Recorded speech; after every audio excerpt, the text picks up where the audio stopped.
Magandang araw sa inyong lahat, mga kaluluwang uhaw sa kaalaman at hiwaga.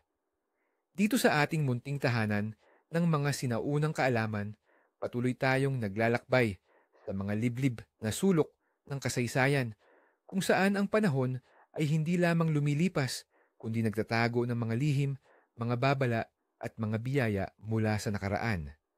Ngayon, itinatampok natin ang isang araw na puno ng kakaibang enerhiya, isang bisperas na nagsisilbing tulay sa mga dakilang kaganapan at mga malalim na mensahe. Tayo ay lulubog sa mga pamahiin, ritual at mga pangunahing babala na bumabalot sa petsang ito. Humanda kayo sapagkat ang mga kaganapan sa Oktubre 3 ay maaaring maghubog ng inyong kinabukasan sa mga paraang hindi ninyo inaasahan. Huwag ninyong balewalain ang mga palatandaan. Ang Oktubre 3 ay hindi lamang isa pang araw sa kalendaryo. Ito ay isang portal, isang pintuan, kung saan ang mundo ng mga buhay at ang mundo ng mga espiritu ay nagtatagpo, nagpapalitan ng mga mensahe at nagiiwan ng mga marka. Sa araw na ito, ang hangin ay bumubulong ng mga lumang kwento. Ang lupa ay nagtatago ng mga hiwagang matagal nang nakalimutan at ang kalangitan ay nagpapadala ng mga pahiwatig na maaaring magpabago ng inyong kapalaran. Ito ay isang araw ng paglipat, isang transisyon kung saan ang lumang enerhiya ay nagpapalit ng bago at ang mga desisyon ninyo ay maaaring magkaroon ng matinding bigat, maging mapagmasid, sapagkat ang mga lihim ng araw na ito ay nakatago sa ordinaryong tanawin. Sa iba't ibang kultura, ang araw na ito ay may iba't ibang tawag at kahulugan. Sa kanluraning tradisyon ng simbahang Katolika, ang Oktubre Truas ay kilala bilang Transitus o ang pagpanaw ni San Francisco ng Assisi. Ito ay bisperas ng kanyang kapistahan, isang araw ng paggunita sa kanyang mapayapang pagtawid mula sa mortal na buhay tungo sa kabilang buhay. Ito ay isang araw na nagpapaalala sa atin ng kahalagahan ng pagpapakumbaba, pagmamahal sa kalikasan at paghahanap ng kapayapaan sa loob. Sa tradisyong Filipino, bagamat walang tiyak na pista opisyal, ang mga araw na malapit sa paglipat ng panahon mula tag-ulan patungo sa tag-araw ay laging may kaakibat na mga pamahiin tungkol sa ani, kalusugan at mga babala mula sa kalikasan. Ang mga siklo ng kalikasan ay laging konektado sa ating buhay at paniniwala. Ang araw na ito ay mas malalim pa sa ating inaakala. Sa simbahang Katolika, ang Oktubre 3 ay araw ng Transitus ni San Francisco ng Assisi, isang banal na tao na ang buhay ay naging isang bukas na aklat ng pagpapakumbaba, pagmamahal at paglilingkod. Bagamat ang kanyang pangunahing kapistahan ay sa Oktubre 4, ang Oktubre 3, ang araw kung kailan ginugunita ang kanyang mapayapang pagpanaw. Sa araw na ito, ang mga deboto ay nagdarasal hindi lamang para sa kanyang kaluluwa, kundi para rin sa mga biyaya na ipinagkaloob sa kanya, ang pagmamahal sa mga hayop at kalikasan, ang espiritu ng kapayapaan, at ang kakayahang mamuhay ng simple. Marami ang humihingi ng tulong sa kanya para sa mga karamdaman, para sa kapayapaan ng isip, at para sa paghahanap ng mas malalim na kahulugan sa buhay. May mga paniniwala rin na ang mga panalangin para sa mga alagang hayop at para sa pangangalaga ng kalikasan ay mas mabilis na dinidinig sa araw na ito. Sa likod ng mga katolikong tradisyon, mayroon ding mga ugat ng sinaunang paniniwala. Ang paggalang sa kalikasan at sa mga espiritu nito tulad ng mga anito at diwata ng mga sinaunang Filipino ay tila nagtatagpo sa katuruan ni San Francisco. Ang pagyakap sa mundo bilang isang banal na regalo at ang paniniwalang ang bawat nilalang ay may espiritu ay mga ideyang nagkokonekta sa ating katutubong pamana at sa pagmamahal ng santo sa lahat ng nilalang ng Diyos. Sino nga ba si San Francisco ng Assisi at bakit ang kanyang pagpanaw ay ginugunita ng may ganitong kadakilaan? Ipinanganak bilang Francesco di Pietro di Bernardone, isang anak ng isang mayamang mangangalakal ng tela sa Assisi, Italia. Ang kanyang kabataan ay puno ng yaman at luho. Ngunit sa ilalim ng lahat ng iyon, isang kaluluwang uhaw sa mas malalim na kahulugan ang nagkukubli. Sa isang gabi ng malalim na pagninilay, habang naglalakbay sa mga lansangan ng Assisi, narinig niya ang tinig ni Kristo mula sa isang krus sa simbahan ng San Damiano na nagsasabing, Francisco, tingnan mo ang aking simbahan na bumabagsak. Ayusin mo ito. Sa una, inakala niyang literal na simbahan ang kanyang kailangan ayusin, kaya't ginamit niya ang kayamanan ng kanyang ama upang ayusin ang nasirang estruktura. Ngunit kalaunan, naintindihan niya ang tunay na kahulugan ng mensahe, ang pagpapanumbalik ng pananampalataya sa mga puso ng tao at ang paglilinis ng simbahan mula sa labis na kayamanan at kapangyarihan. Ito ang simula ng kanyang radikal na pagbabago. Tinalikuran niya ang kanyang yaman, hinubad ang kanyang mamahaling kasuotan sa harap ng kanyang ama at ng obispo, at ipinahayag na mula noon, ang kanyang ama ay ang Ama sa langit. Siya ay namuhay ng payak, naglalakad ng walang sapin, nagbibihis ng basahan, at nagtuturo ng pagmamahal sa kapwa at sa lahat ng nilalang. Isang araw, habang naglalakad sa kagubatan, nakita niya ang isang kawan ng mga ibon.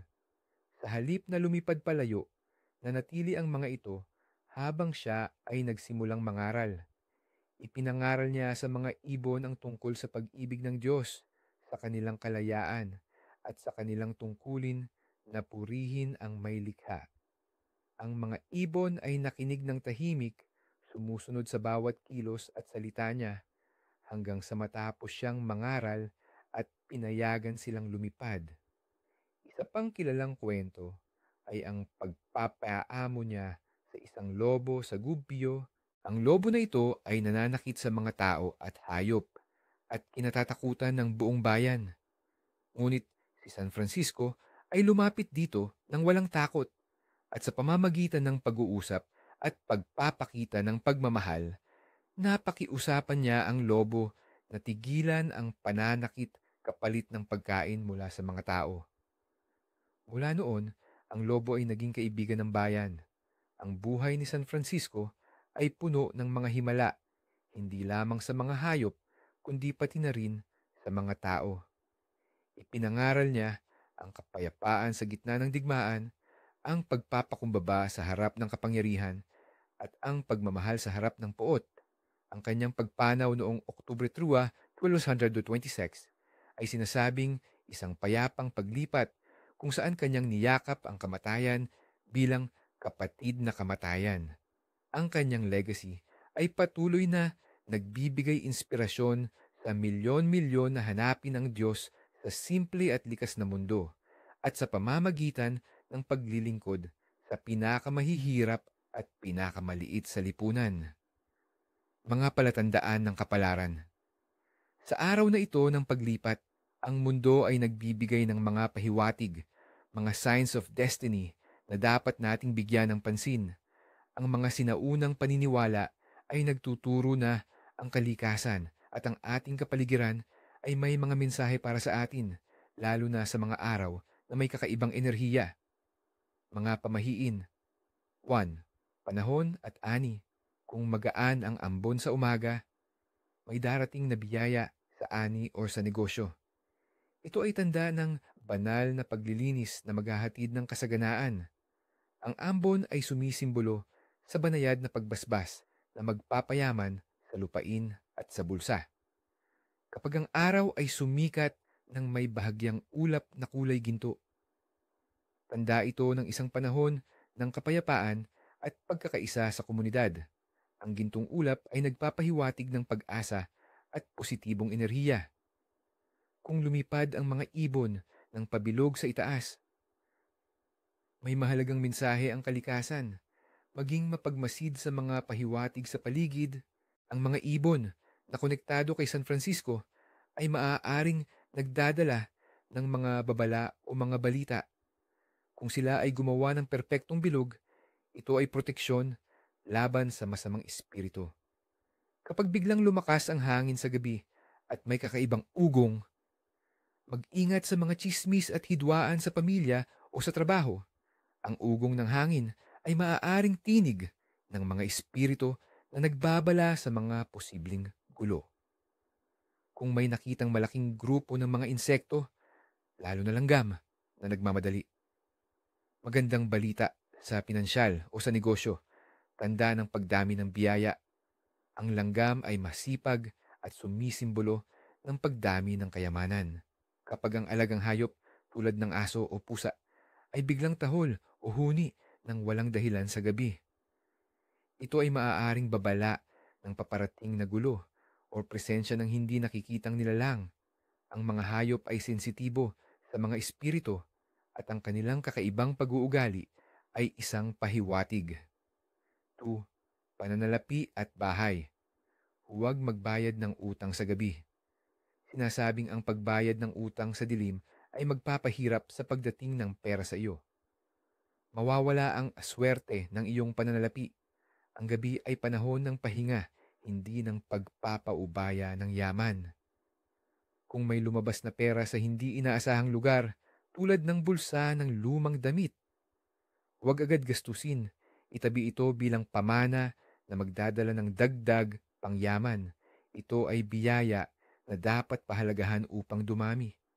Ang paggasta nito agad ay maaaring magpahiwatig ng kawalan ng pagpapahalaga sa grasya. Huwag hayaang bukas ang anumang lalagyan ng tubig, lalo na sa gabi. Sinasabing aagos kasama ng tubig ang iyong kasaganaan at swerte. Ang tubig ay sumisimbolo sa daloy ng kayamanan at ang pagbukas nito ay maaaring magdulot ng pagkawala. Kung may bumagsak na pilak na barya mula sa hindi inaasahang lugar, tanda ito ng di inaasahang yaman na darating, ngunit kailangan mong maging matalino sa paggastos nito. Kung ito ay tanso, ito ay magandang balita, ngunit may kasamang pagsubok. Huwag magbilang ng pera sa tapat ng salamin sa gabi.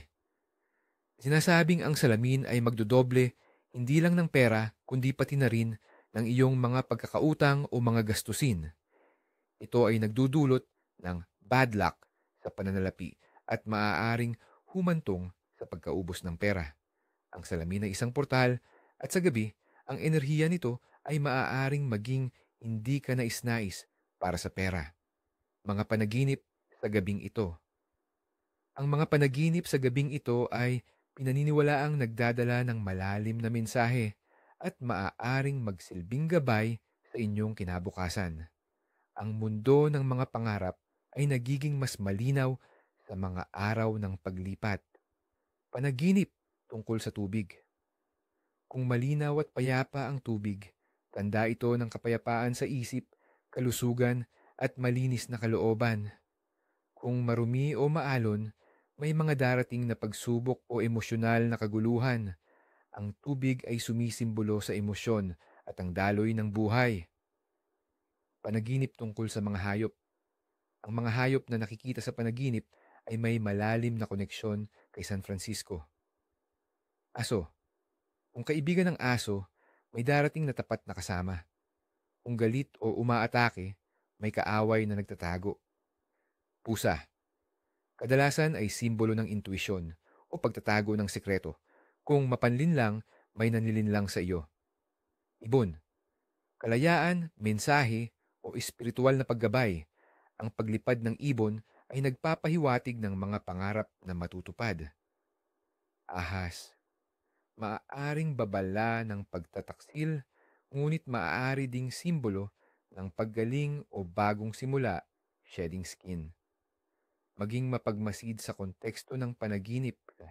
Panaginip tungkol sa paglipad.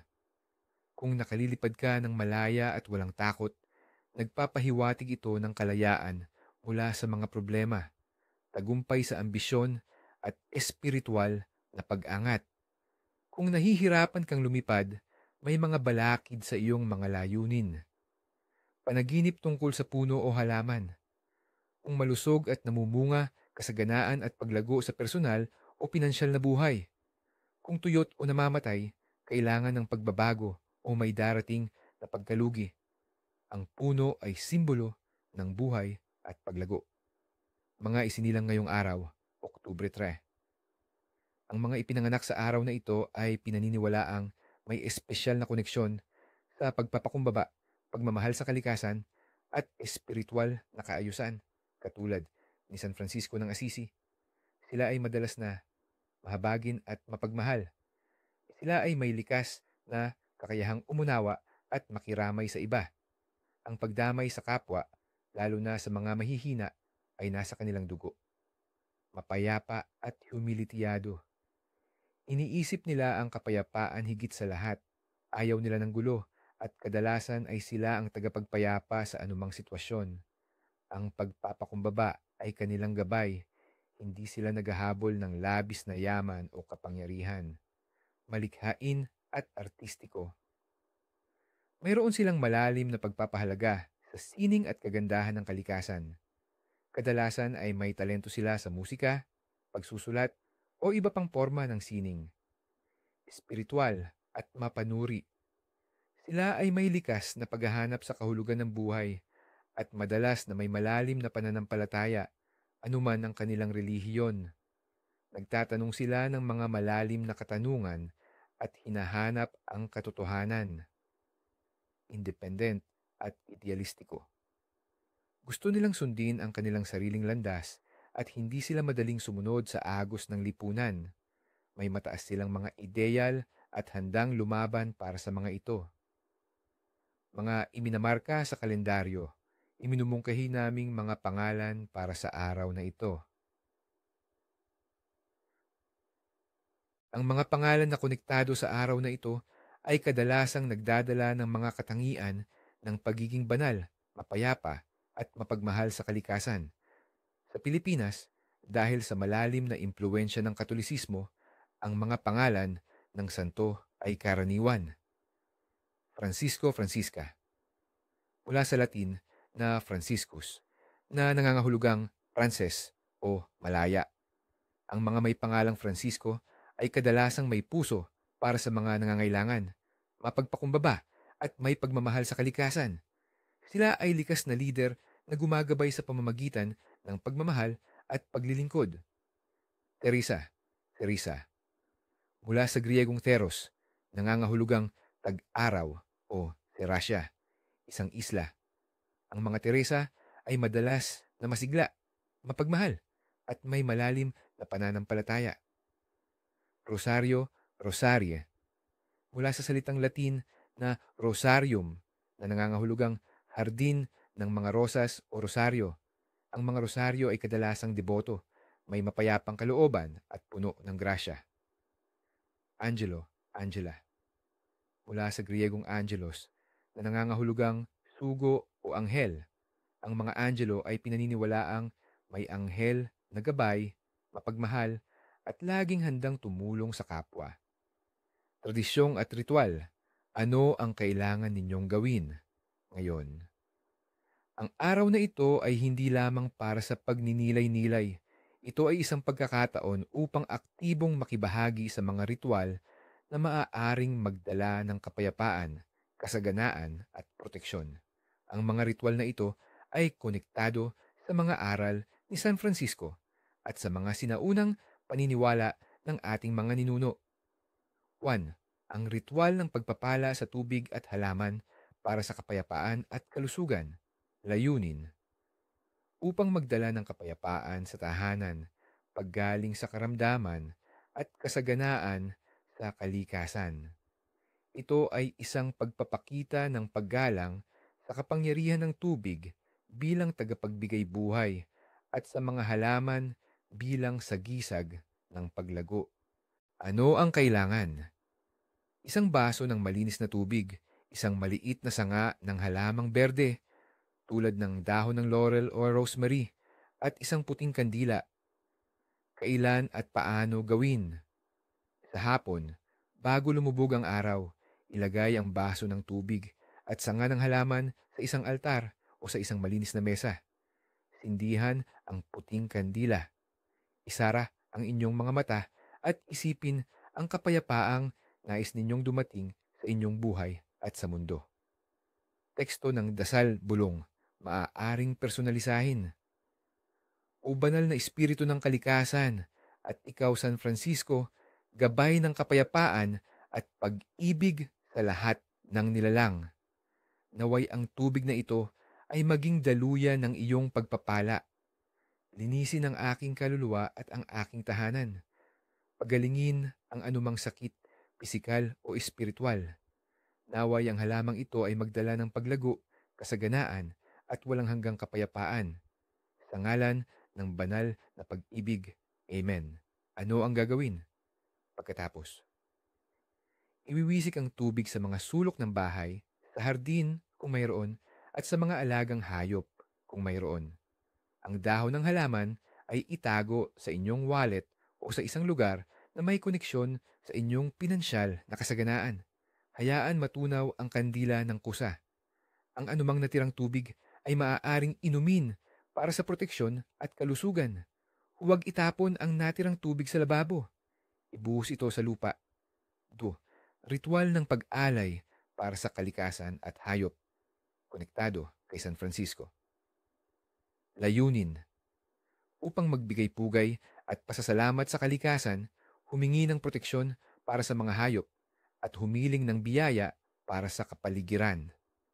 Ano ang kailangan?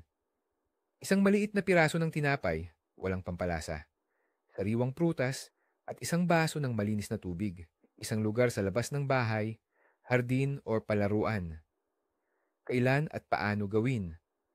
Sa umaga, bago magtanghali, ilagay ang tinapay, prutas, at tubig sa isang malinis na pinggan. Dalhin ito sa labas. Hanapin ang isang lugar na tahimik kung saan may mga halaman o puno. Teksto ng dasal /bulong. O inang kalikasan, at ikaw San Francisco, tagapagtanggol ng lahat ng nilalang. Sa araw na ito ng paglipat, iniaalay ko ang munting handog na ito bilang tanda ng pasasalamat. Pagpalain ang mga hayop na naglalakad, lumilipad at lumalangoy. Protektahan ang aming mga alaga. Pagyamanin ang aming lupain at ibigay ang aming araw-araw na pangangailangan. Naway mamuhay tayong lahat ng payapa at may pagmamahalan sa bawat isa. Amen. Ano ang gagawin pagkatapos? Iiwan ang handog para sa mga hayop, ibon, langgam, o sa kalikasan. Huwag abalahin ang mga hayop kung sila ay lumapit. Ang gawaing ito ay nagpapahiwatig ng pagbibigay ng walang hinihintay na kapalit. Isang aral mula kay San Francisco. Kung walang hayop na lumapit, hayaan na lang ang handog. Ito ay babalik sa kalikasan. 3. Ritual ng paglilinis ng negatibong enerhiya sa panahon ng takip silim. Layunin. Upang alisin ang anumang negatibong enerhiya, inggit o masamang intensyon na maaaring nakapalibot sa iyo o sa iyong tahanan, ang takip silim ay itinuturing na oras ng paglipat kung saan ang mga espiritu ay gumagala. Ano ang kailangan? Isang balde ng tubig, 3 kutsarang asin, at isang walis na gawa sa sariwang dahon o ordinaryong walis na may tangkay ng sampalok. Kailan at paano gawin? Sa takip silim, bago tuluyang dumilim, haluin ang asin sa tubig sa isang balde. Ibuhos ang asin na tubig sa walis. Teksto ng dasal bulong. Sa pangalan ng banal na proteksyon at liwanag, iniaalis ko ang lahat ng dilim. Sa asin na ito, linisin ang anumang inggit, galit at kasamaan. Sa walis na ito, itaboy ang lahat ng negatibong enerhiya. Umalis kayo, mga masasamang espiritu, at lumayo kayo, mga kamalasan. Naway ang kapayapaan at kasaganaan ay manatili sa aking tahanan. Sa kapangyarihan ng banal, pinagbabawalan ko kayong bumalik. Amen. Ano ang gagawin pagkatapos? Walisin ang loob ng bahay mula sa likod patungo sa harap. Itatapon ang mga dumi sa labas. Iwiwisik din ang asin na tubig sa mga bintana at pintuan. Huwag magwalis palabas ng bahay ang mga dumi. Sa halip, kolektahin ang mga ito at itapon sa basurahan sa labas ng bakuran. Hugasan ang walis at itago sa isang lugar na hindi madaling makita. Ang ritual na ito ay pinaniniwalaang nagpapalayas ng masasamang espiritu at nagdudulot ng sariwang enerhiya. Mga tradisyon sa pagkain ngayong araw. Bilang paggunita sa pagpapakumbaba at simpleng pamumuhay ni San Francisco, ang mga pagkaing inihanda sa araw na ito ay madalas na simple, ngunit masustansya at puno ng pagmamahal. Simple at humbled meals. Iwasan ang mga mamahaling putahe, ang mga karaniwang pagkain na may gulay, isda o karne ng baboy, ngunit sa limitadong dami, ay angkop. Ang ideya ay hindi ang magpakasasa, kundi ang magbigay ng sustansya. Vegetarian or Lenten dishes. Marami ang nagpapasyang kumain ng mga pagkaing walang karne o mas maraming gulay bilang pagpapakita ng paggalang sa pagmamahal ni San Francisco sa lahat ng nilalang. Maaaring maghanda ng gulay na may gata, adobo ng kangkong o simpleng sinigang na gulay. Kanin at lugaw. Ang kanin, bilang pangunahing pagkain ng mga Filipino, ay laging nasa mesa. Ang lugaw o arroz caldo na isang simpleng comfort food ay perpekto rin upang ipagdiwang ang pagiging payak. Ito ay simbolo ng pagpapakumbaba at pagpapakain sa katawan at kaluluwa ng walang labis. Tinapay, bread. Bilang paggunita sa tinapay na ibinigay ni San Francisco sa mga mahihirap, ang simpleng tinapay ay maaaring ihain. Maaari ring maghanda ng pandesal o iba pang lokal na tinapay. Mga pangunahing babala at bawal sa araw na ito. Huwag gawin ang mga sumusunod. Sa araw na puno ng paglipat at espesyal na enerhiya, may mga bagay na mahigpit na ipinagbabawal. Ang paglabag sa mga babalang ito ay maaaring magdulot ng kamalasan, paghihirap, o mga espiritual na balakid.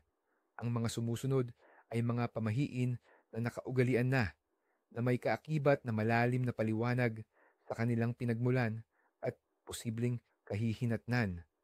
Ang paglabag sa mga ito ay hindi lamang isang pagsuway, kundi isang pagtawag sa mga negatibong puwersa. Huwag magwalis ng bahay palabas sa gabi, paliwanag. Ang pagwawalis palabas ng bahay sa gabi ay sinasabing nagtataboy ng swerte at kasaganaan. Ang enerhiya ng araw na ito ay sensitibo at ang pagtatapon ng dumi sa labas ay parang pagtatapon din ng mga biyaya na dapat manatili sa loob. Ang mga espiritu ng yaman ay maaaring umalis kasama ng dumi. Konektadong delikado. Ang paglabag dito ay maaaring magdulot ng biglaang paghina ng pinansyal na sitwasyon, pagkawala ng pera, at pagpasok ng matinding kamalasan na mahirap alisin. Ito ay parang pagtataboy sa mga tagapagbigay ng biyaya. Huwag magbayad o mangutang ng pera sa gabi, lalo na sa ibang tao. Paliwanag.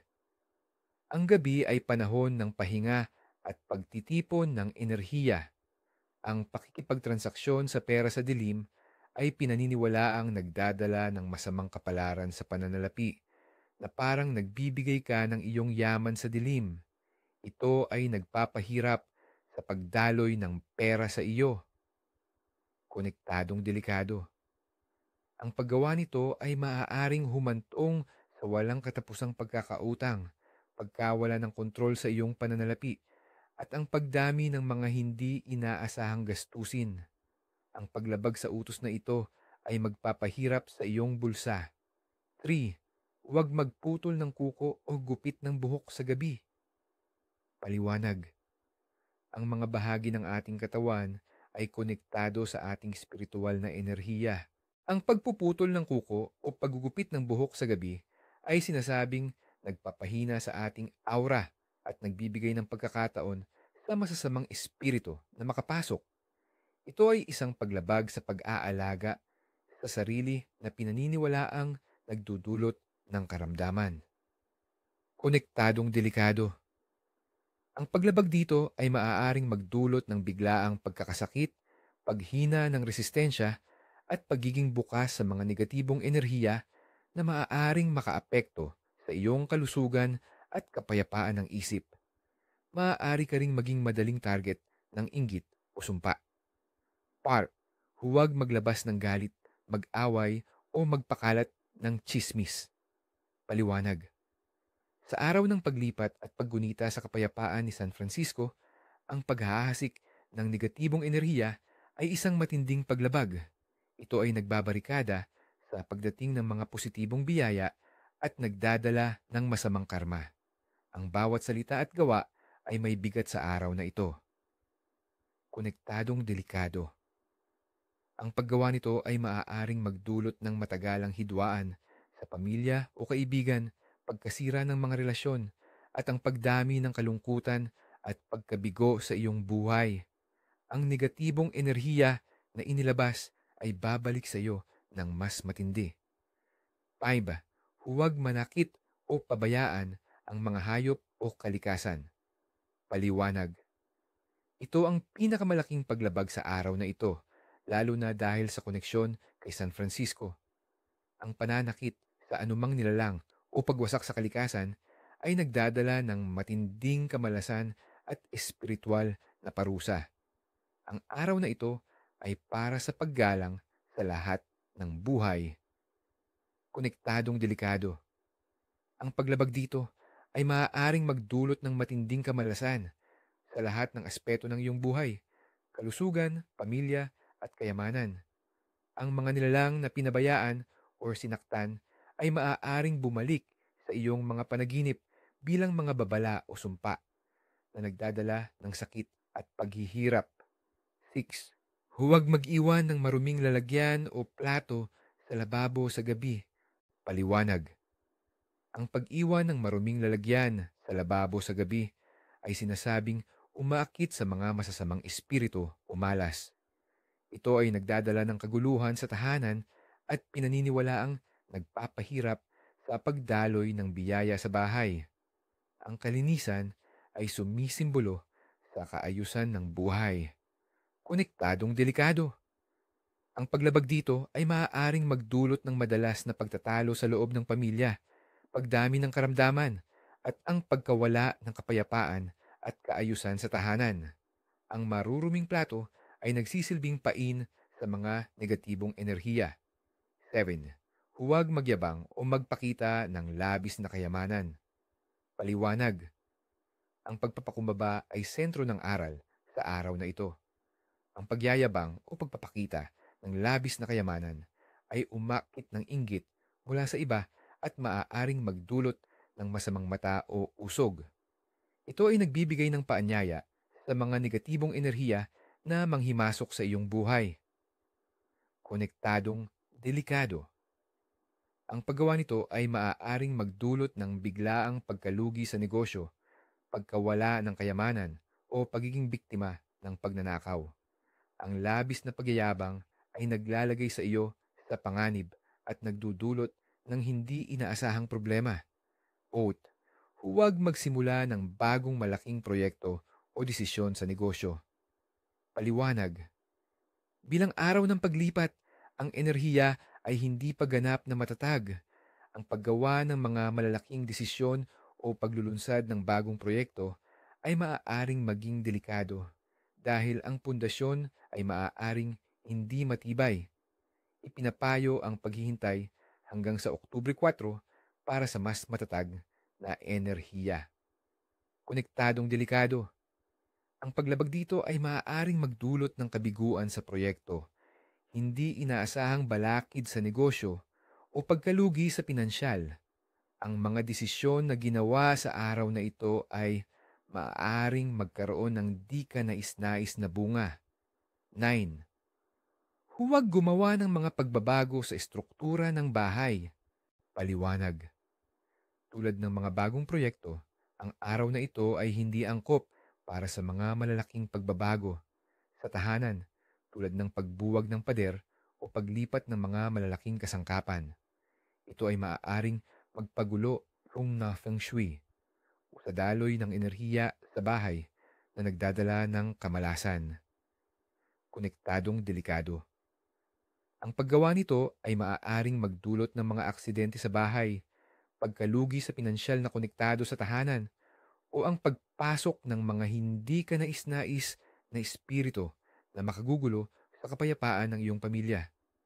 Mga kaibigan, ang Oktubre Trio ay isang araw ng malalim na pagninilay at pagtalima sa mga sinaunang kaalaman. Sa pag-unawa sa mga misteryo at babala nito, nagkakaroon tayo ng kapangyarihang protektahan ang ating sarili at ang ating mga mahal sa buhay. Naway ang inyong araw ay mapuno ng kapayapaan, kasaganaan at kaayusan. Hanggang sa muli, manatiling bukas ang inyong isip at puso sa mga hiwaga ng mundo. Ingat kayo at naway pagpalain kayo ng may kapal sa bawat hakbang ng inyong buhay. Paalam.